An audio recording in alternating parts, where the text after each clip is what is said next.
L'Irlande se prépare à tourner une page de son histoire. Plus de 66% des électeurs ont voté pour la légalisation de l'avortement.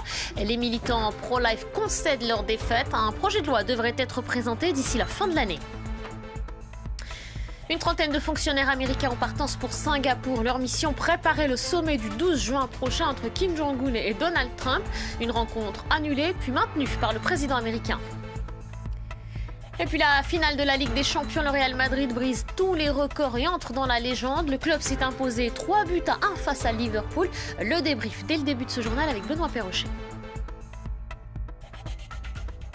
Voilà pour les titres, soyez les bienvenus si vous nous rejoignez sur France 24. La consécration donc pour Zinedine Zidane. Il est le premier entraîneur de l'histoire à réaliser la passe de 3. Il décroche consécutivement sa 3e Ligue des Champions. Ses joueurs se sont largement imposés face aux Reds de Liverpool, 3-1.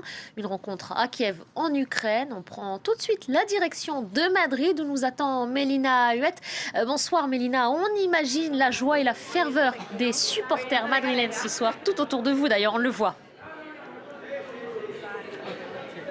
Oui, tout à fait, c'est ça, c'est le mot, c'est la ferveur. Vous imaginez cette foule complètement électrisée, ce coup de sifflet final, un score, vous l'avez dit, 3-1, sans appel. Et pourtant, ça n'était pas gagné.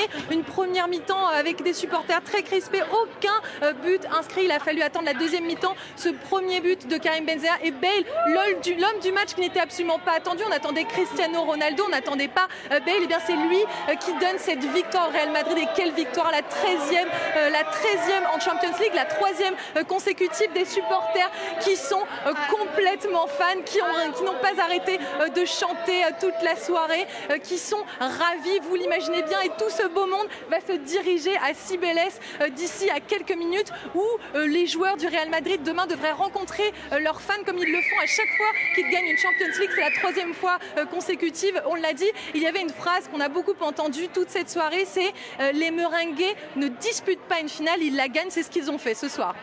Merci beaucoup Mélina pour tous ces éléments. Puis on vous laisse évidemment profiter de cette soirée depuis Madrid. Je me tourne vers vous Benoît Perrochet pour l'analyse cette fois.